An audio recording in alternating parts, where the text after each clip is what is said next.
Welcome to StellarStrategyGaming. This is Ben, and today I'm doing a playthrough for the Sicilians.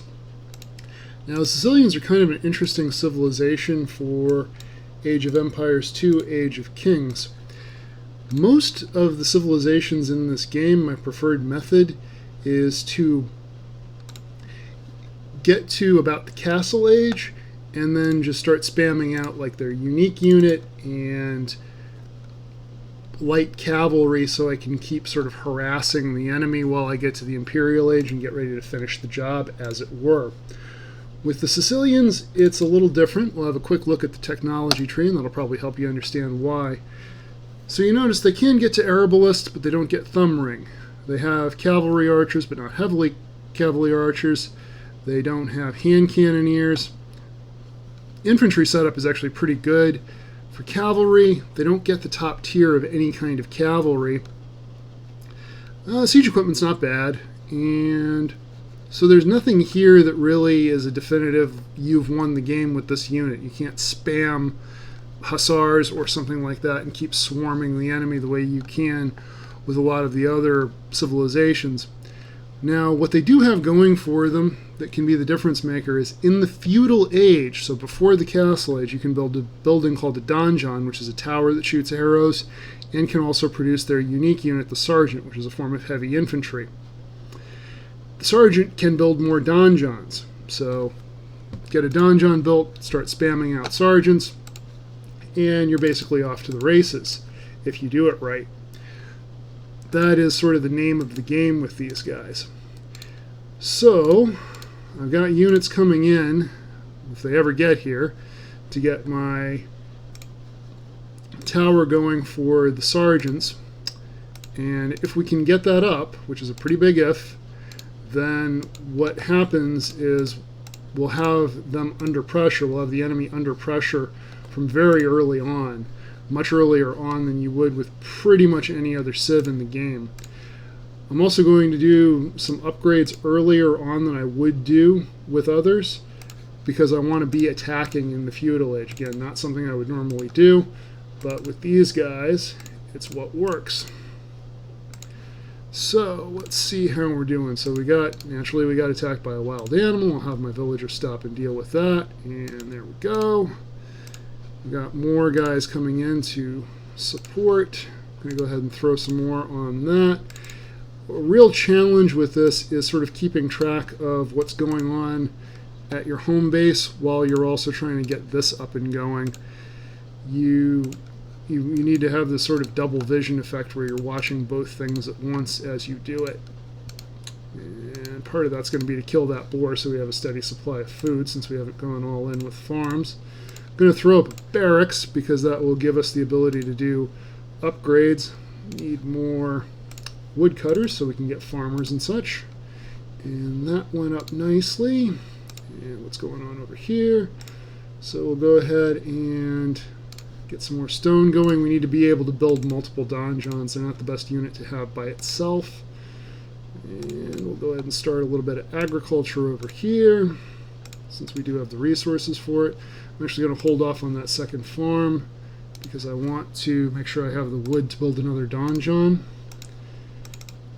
And let's see what's going on over here. Okay, so the donjon's up, and we should, yes, we do have the resources to build a second one. And we're going to go ahead and start pumping out some of these guys. Get another farm going, get another villager going. So this is an arrow upgrade. It'll make the arrows coming out of the donjons a little stronger. And it's weird. I mean, in some ways this is a really unfair advantage to be able to just kind of harass the enemy like this from such an early stage. But it is also kind of a much harder way to win because you have to do this, as I say, be watching two things at once. Alright, so we're going to go ahead and concentrate our efforts over here, and I think we're at a high enough level of stone that we can go ahead and start working on a third donjon. Going to keep these guys coming, going to keep that going, and we definitely need more stone, so do that. We'll upgrade our stone mining capacity, get more food coming in.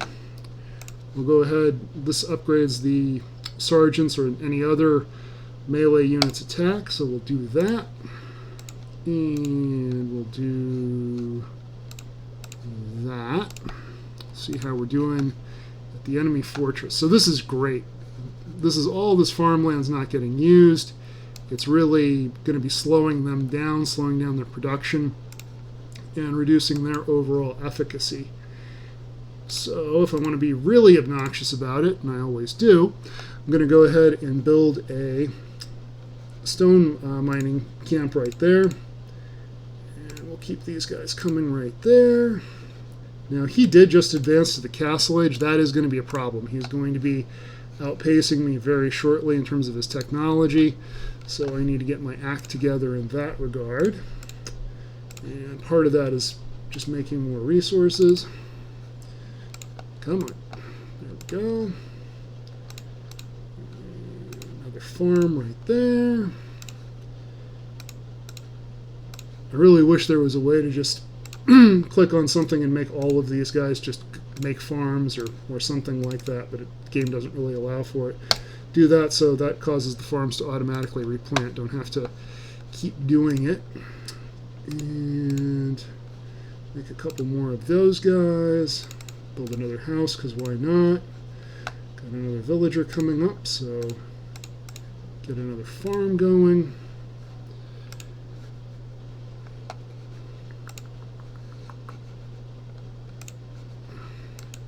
Actually going to have this guy build yet another donjon. I'll have this guy help him. So what you can see now is that these guys are working more or less independently. I don't need to distract too many villagers to support them.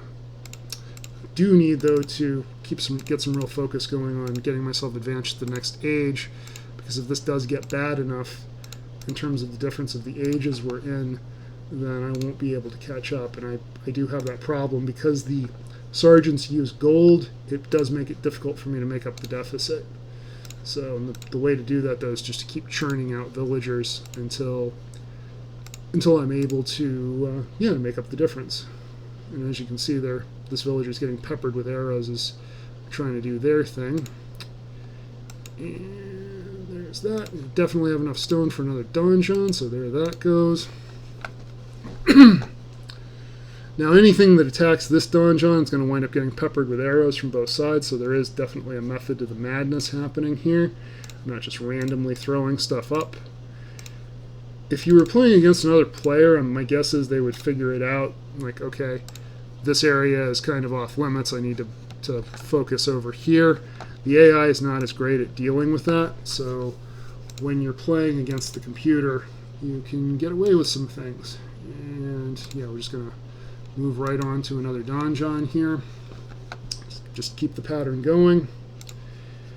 And do that. A couple more of those guys. A couple more fishing boats. And build another house right there.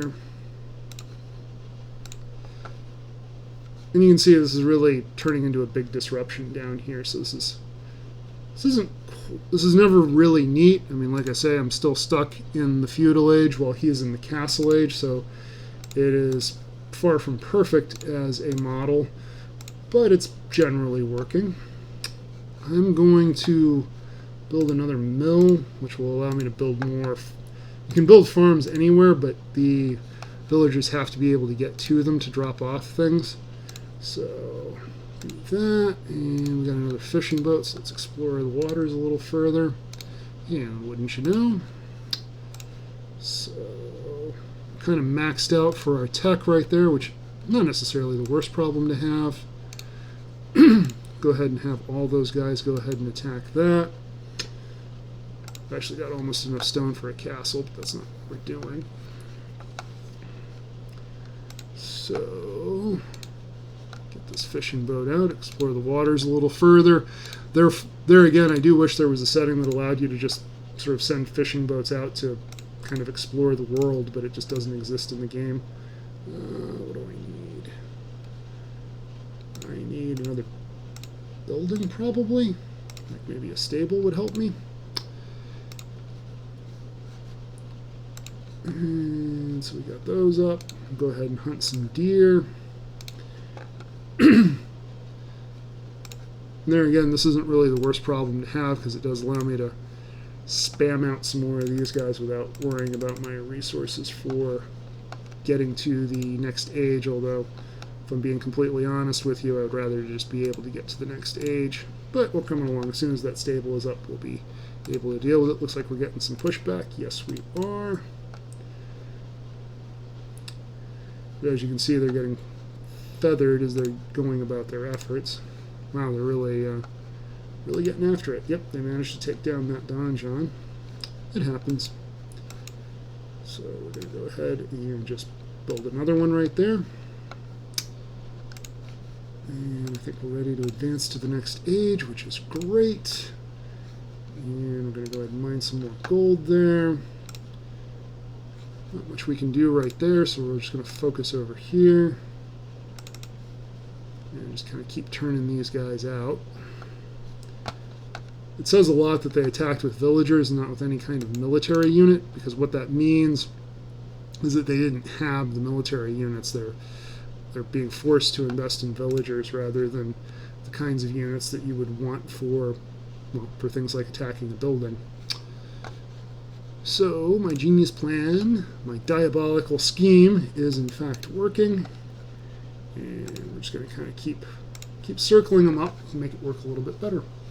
And it looks like I got a little bit careless here. I let us run out of houses, but I can fix that real quick. How are we doing there? We're almost there.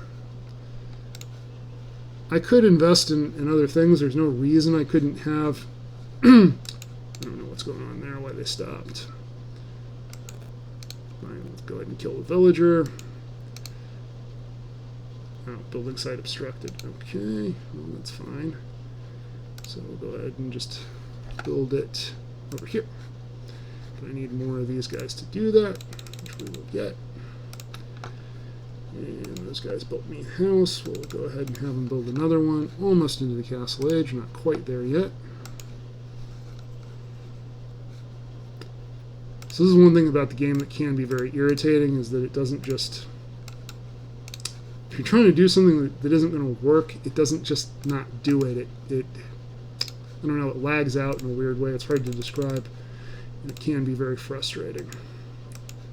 So 2, build a house. This one, I'm going to go ahead and get another gold mine going so there's not a lag when that runs out, although it doesn't look like that's particularly close to happening. And yeah, now we're finally getting that going, which is great. That'll put more pressure on this town center.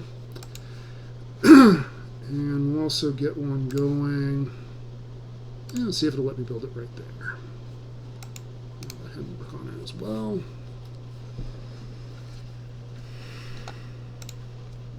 Looks like this is just about there. We'll go ahead and have them kill that hunter, which worked out beautifully. Right, so we've got sort of perpetual pressure happening. We're in the castle age now, which is wonderful. These guys are going to start with a monastery. I don't know that I necessarily am going to need a monastery in this game, but it never hurts to have one. Let's see what tasty upgrades. So we'll do speed for a start, and I can go work a little bit faster. And yeah, so now we've got these guys are constantly attacking. They're constantly taking out villagers. Just have them just tighten it up a little bit more. Put a little bit more pressure on by having another donjon right in the center of things. These guys keep turning out, and I think we'll go ahead and build a castle, maybe right there, let's say. It looks like that donjon did get built, so we'll build yet another one, and if they'll let us right there. So they've got villagers posted up in there now. I am losing guys to this attack, but it is keeping villagers posted up in there, so they're not really doing anything very helpful for their side. They're just kind of chilling out in that thing rather than attacking me. While that's going on, I'm using the resources my villagers are gathering, the upgrades I just did. This will increase the attack of my melee units. This one, arson, gives my melee units a bonus against buildings. So life is definitely getting harder for my opponents in this. Yeah, going to have to keep up with the gold. So, build another farm over there. What do we got? Those were stone miners. I can build another stone mine there. I love it that they completely mined out one of the stone deposits that was more or less earmarked for my enemy. That's really handy. And then come back to here. We're going to do the upgrade that gives my infantry, including the sergeants, better armor. And I'm going to keep up the emphasis on gold production, just so we can keep turning out guys. And here, this is now damaged enough that they can't take refuge in it anymore, which is a big deal.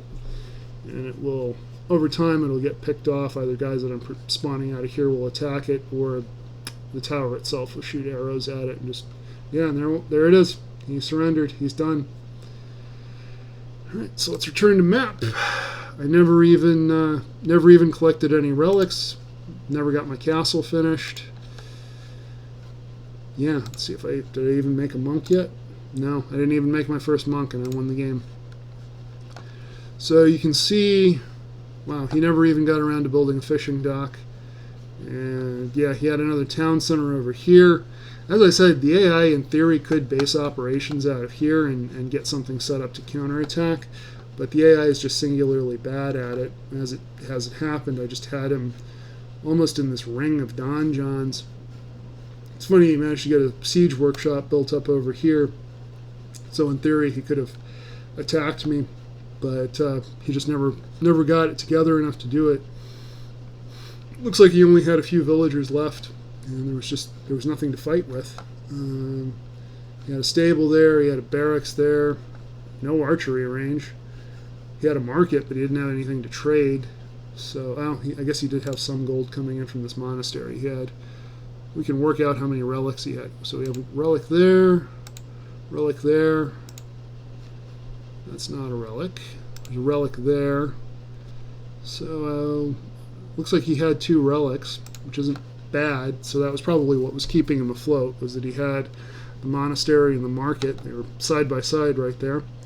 And he had a small production of gold happening that was allowing him to buy the resources to keep making villagers, probably just food.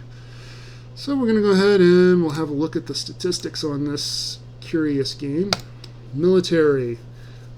So I lost a fair number of units there, but I killed more than I lost. Raised 5 buildings, lost 2, so there must have been donjons that he destroyed. I had the largest army at 20, and he never had more than 2 of any kind of soldiers. I'm not even sure what those were. I collected a lot more food. He actually managed to collect more wood. I collected a lot more stone, no surprise there, and I collected a lot more gold. So that's where the strategy really shines, is it just cut off his entire production. So I made the feudal age first. He made the castle age first by quite a bit, but he wasn't able to do anything with it. Honestly, he would have been better off just dumping everything into cheap infantry units and yeah, just trying to swarm me with those. I explored more of the map, which never happens to me. Usually I don't focus on exploration, but because he was penned in, he didn't get his shipyards going, he just couldn't do anything. I did more research, but not a whole lot. Look at our society stats. No, I was wrong. He captured 1 relic, so there was 1 I didn't see, and I didn't capture any. I had the villager high, and neither of us managed to complete a castle. So the timeline, yeah, he never managed to really take off in terms of population. It started dwindling as soon as I got the donjon up in his area. And then at this point, right around the time I made the castle age, I just got advanced enough that I was able to be a little more aggressive, and he wasn't able to deal with it, so his population just dropped off and kept dropping while mine kept increasing. So, I thank you so much for watching. I hope this was fun and informative.